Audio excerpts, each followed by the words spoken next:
Hello मेरे प्यारे बच्चों, कैसे हो भाई आप सभी लोग। मैं उम्मीद करता हूँ आप सभी लोग बिल्कुल ठीक और स्वस्थ होंगे और अपने पूरे जोश के साथ अपनी तैयारी में जुट चुके होंगे। तो मैं आप सभी लोगों को एक बार फिर से आपके अपने प्रिय channel science band Rohit Kumar पर हार्दिक अभिनंदन करता हूँ। लास्ट क्लास में जैसा कि आप सभी बच्चों को मैं एक छोटी सी वीडियो से एक टॉपिक करा चुका हूँ जो फिजिकल एंड केमिकल चेंज, और मैं वादा करता हूँ इस फिजिकल और केमिकल चेंज से एक क्वेश्चन डेफिनेटली आपके एग्जाम में हर बार पूछा जाता है, और इस बार एनडीए 2023 वन के एग्जाम में भी डेफिनेटली पूछा जाएगा।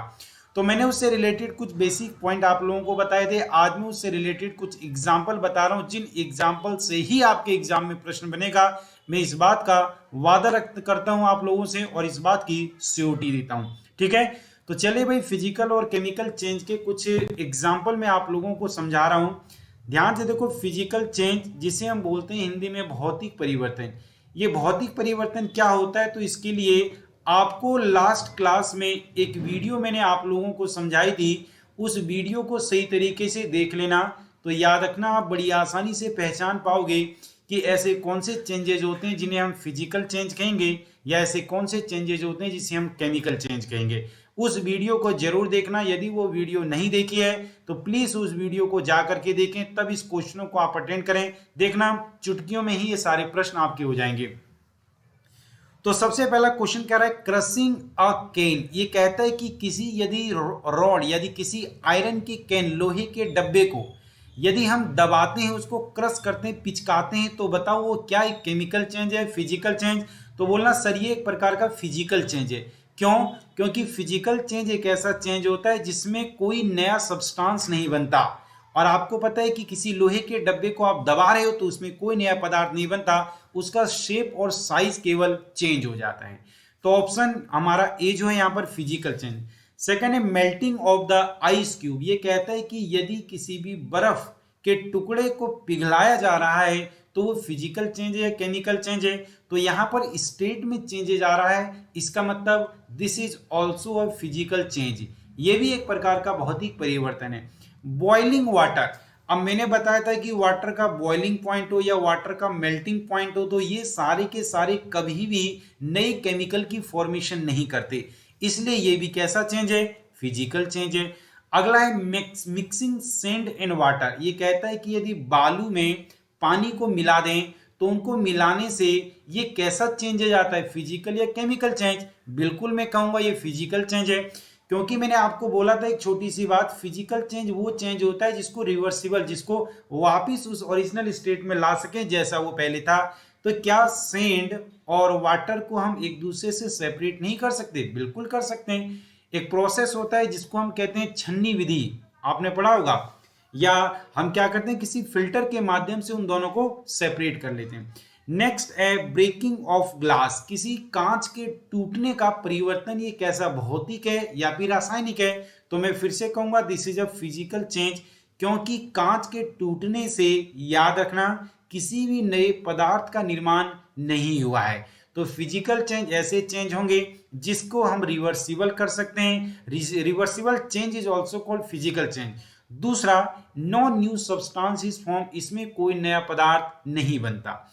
नेक्स्ट पॉइंट पर चलते हैं। अगला point number 6, dissolving the sugar and water. ये कहते हैं चीनी और पानी को यदि हम एक दूसरे में घोल दें तो चीनी और पानी का एक दूसरे में घुलना, क्या ये कोई केमिकल चेंज है? नहीं, इसमें कोई नया केमिकल नहीं बना है। अभी भी जो शरबत आपके पास मौजूद है उसके अंदर चीनी और पानी का ही सॉल्यूशन है, कोई नया इसके अंदर फॉर्मेशन नहीं हुआ। तो ये भी कैसा चेंज, फिजिकल चेंज।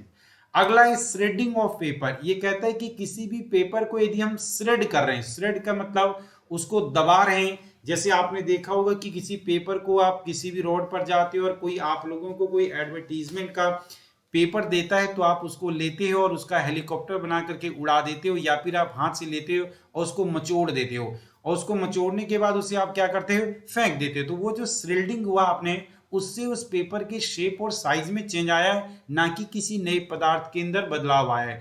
तो इसका मतलब ये भी कैसा है, फिजिकल चेंज है। अगला है चॉपिंग ऑफ वुड। ये कहता है लकड़ी को काटना। अब आपको पता है किसी भी लकड़ी के लट्ठे को जब कुल्हाड़ी से काटा जाता है तो उस लकड़ी को 2, 3, 4, 5 भागों में बांट दिया जाता है। इससे ऐसा नहीं हो रहा है कि उसके अंदर कोई नया सब्सटेंस बन रहा है। तो इसका मतलब ये भी फिजिकल चेंज है। और इसके बाद यदि मैं बात करूं mixing red and green marble, ये कहता है कि लाल और हरे रंग की कंचों को यदि मिला दिया जाए तो उनके मिलाने से कंचा तो कंचा ही रहेगा ना, ऐसा थोड़ी ना हो जाएगा, और लाल का कभी भी कलर चेंज नहीं होगा कंचों का, तो ये भी फिजिकल चेंज है। सब्लिमेशन ऑफ ड्राई आइस, ये कहता है कि ड्राई आइस है, तो आपको पता है dry ice is called solid CO2, इसको बोलते हैं सॉलिड CO2, यानी शुष्क बर्फ भी हम इसको बोल देते हैं।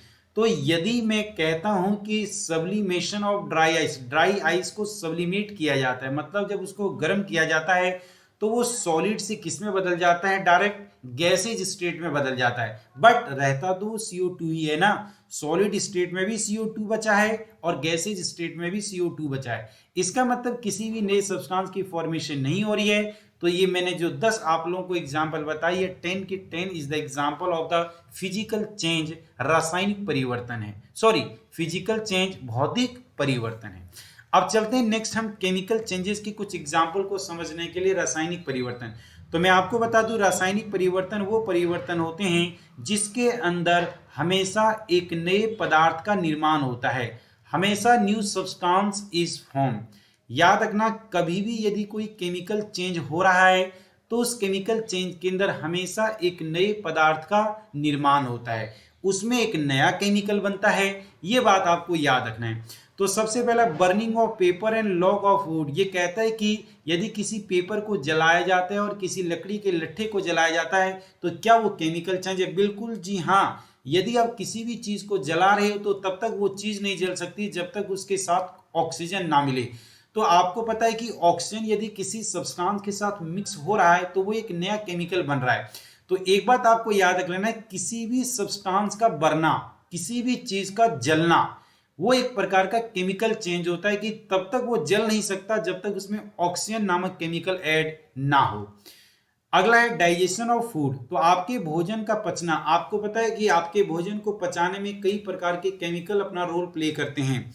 जैसे आपके पेट के अंदर कई प्रकार के इंजाइम सिक्रेट होते हैं, जैसे आपने पेप्सिन, ट्रिप्सिन, रेनिन का नाम सुना होगा, और इसके अलावा आपके पेट के अंदर एक HCl हाइड्रोक्लोरिक एसिड भी बनता है। तो दिस ऑल आर केमिकल, और ये सारे के सारे केमिकल मिलकर के आपके भोजन को पचाने में हेल्प करते हैं। इसका मतलब this is a chemical change, ठीक है। बॉइलिंग ऑफ एग, अब याद रखना बॉइलिंग पॉइंट जो है और मेल्टिंग पॉइंट जो है वो तो फिजिकल चेंज है, लेकिन ये कहता है कि बॉइलिंग ऑफ एग, यदि आप एग को उबाल रहे हो, अंडे को उबाल रहे हो, तो अंडे के उबालने से उस अंडे के अंदर नई फॉर्मेशन आ चुकी है, क्योंकि पहला अंडा लिक्विड स्टेट में होता है और अब अंडे के अंदर कुछ नए केमिकल ऐड हो रहे हैं। इसका मतलब ये एक प्रकार का केमिकल चेंज होगा।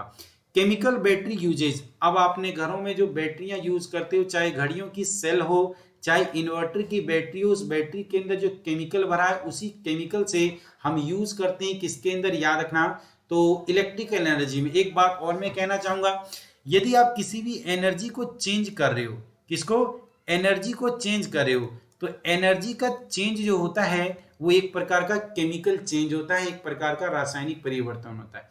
इलेक्ट्रोप्लेटिंग ऑफ अ मेटल, जैसे इलेक्ट्रोप्लेटिंग का मतलब क्या होता है कि मान लो हमारे के पास ये है आयरन, ये है लोहा, और लोहे के ऊपर यदि मैं जिंक की एक परत चढ़ा रहा हूं, इस प्रोसेस को बोला जाता है इलेक्ट्रोप्लेटिंग। तो एक केमिकल में दूसरा केमिकल ऐड कर रहे हो, यानी एक नया सब्सटेंस बन रहा है, इसलिए उसको हम बोलेंगे केमिकल चेंज। नेक्स्ट इसके बाद अगला पॉइंट है बेकिंग ऑफ केक। जब आप किसी भी केक का निर्माण करते हो, बर्थडे केक का निर्माण करते हो, तो उस बर्थडे केक के अंदर आप सभी लोगों को पता है आपने क्या बनाया होगा, उसके अंदर यूज किया होगा सबसे पहले क्या, तो मैदा तो यूज किया होगा, और मैदे के साथ साथ आप उसके अंदर एक केमिकल यूज करते हो जिसे बोलते हैं बेकिंग सोडा, जिसका फॉर्मूला है सोडियम हाइड्रोजन कार्बोनेट, ये बेकिंग सोडा। और इस बेकिंग सोडा के मिलाने के बाद उसके अंदर एक नए सब्सटेंस की फॉर्मेशन होती है जिसके माध्यम से वो हमारा केक बन पाता है। तो this is a chemical change. Milk going सोर, कहता है दूध का खट्टा होना।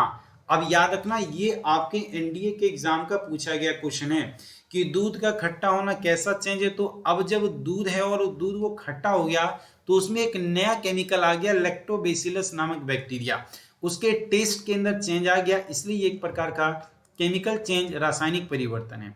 रोटिंग ऑफ फ्रूट्स, ये कहता है कि किसी भी फल का सड़ना, यदि कोई भी फल रोटिंग हो रहा है, सड़ रहा है, तो फलों का सड़ने का मतलब उसके अंदर नए प्रकार के बैक्टीरिया का जनरेट होना या उसको सड़ाने और गलाने के लिए वेस्ट का यूज करना। तो ये भी एक प्रकार का केमिकल चेंज है, क्योंकि उसके अंदर नया केमिकल चेंज आ जाता है। डिकम्पोजिशन ऑफ वेस्ट, किसी भी कूड़े करकट का डिकम्पोज होना, उसका सड़ना और गलना। जैसे आपने देखा होगा कि आप लोगों के घरों के आसपास में जहां पर कूड़े का ढेर होता है, उस कूड़े के ढेर से कुछ दिनों के बाद एक दुर्गंध आनी चालू हो जाती है, जो दुर्गंध मीथेन गैस की होती है। तो वो ऐसा क्यों आता है? क्योंकि वहां एक नई सब्सटेंस की फॉर्मेशन हो रही है उन वेस्ट मटेरियल से। तो ये भी केमिकल चेंज है। The explosion of fire work, ये कहता है कि किसी भी यदि फायर वर्क का एक्सप्लोजन हो रहा है, उसका विस्फोट हो रहा है, तो this is again a chemical change. मैंने बोला कि तब तक विस्फोट नहीं होगा जब तक बर्निंग नहीं होगा, और यदि कोई भी चीज जल रहा है, किसी का दहन हो रहा है, तो वो एक प्रकार का केमिकल चेंज है। Next, the reaction of the salt and acid, ये कहता है कि एसिड और बेस को यदि हम एक दूसरे के साथ, या एसिड और सॉल्ट को एक दूसरे के साथ मिला दें, तो हमें एक नए सब्सटेंस की फॉर्मेशन होती है। So this is also a chemical change. Next है रस्टिंग ऑफ आयरन। हमें पता है कि पहले ये होता है लोहा, और लोहा जब ऑक्सीजन और प्लस में जब ये वाटर के कांटेक्ट में आता है, तब ये लोहा अपने ऊपर एक नया केमिकल बना लेता है, Fe2O3.XH2O। This is the rusting formula. तो बताओ, ये एक नया केमिकल बन चुका है ना, इसलिए ये एक प्रकार का केमिकल चेंज है। नेक्स्ट है lightning of a match stick. किसी भी माचिस की तिल्ली को जब आप जलाते हो, तो उससे जो आग निकलती है, तो वो बर्न हो रहा है। बर्न तभी होगा जब ऑक्सीजन ऐड हुआ है। तो किसी भी चीज का दहन होना, the combustion of any element is chemical change. तो ये कुछ केमिकल और फिजिकल चेंज के मैंने आप लोगों को कुछ उदाहरण समझाने के प्रयास किए। और याद रखना, आप सभी लोग इस बात को ध्यान से समझ लेना, कान खोल कर, कि ये वो ऐसे 20-25 एग्जाम्पल मैंने आपको बताए जो हमारे एनडीए, सीडीएस और भी सभी जनरल कंपटीशन के एग्जाम के अंदर बिल्कुल बार बार रिपीट किए गए हैं और बार बार इनको पूछा जाता है। तो इसलिए बच्चे, इन सभी एग्जाम्पल को आप ध्यानपूर्वक एक बार देख लेना, ताकि एग्जाम में ये क्वेश्चन आए तो आप बड़ी आसानी से पहचान सको कि वो कैसा प्रोसेस है, फिजिकल या केमिकल। बट मैं फिर कहना चाहूंगा कि यदि आप लोगों ने इसकी थ्योरी की वीडियो नहीं देखी, तो एक बार उस वीडियो को जाकर के जरूर देखें, तब आप इस क्वेश्चन को अटेम्प्ट करें। तो फिर आज की क्लास को हम यहीं पर विराम देते हैं, और कल या अगली क्लास में मैं एक नए टॉपिक के साथ आप लोगों से रूबरू होऊंगा, जो भी आपके एग्जाम के लिए बहुत ही ओरिएंटेड रहेगा। बट यदि आप लोगों को ये वीडियो अच्छी लगी है, ये प्रश्न अच्छे लगे, तो आप इस चैनल को सब्सक्राइब करेंगे और अपने दोस्तों को ज्यादा से ज्यादा शेयर करेंगे। Jai Hind, bye bye, take care.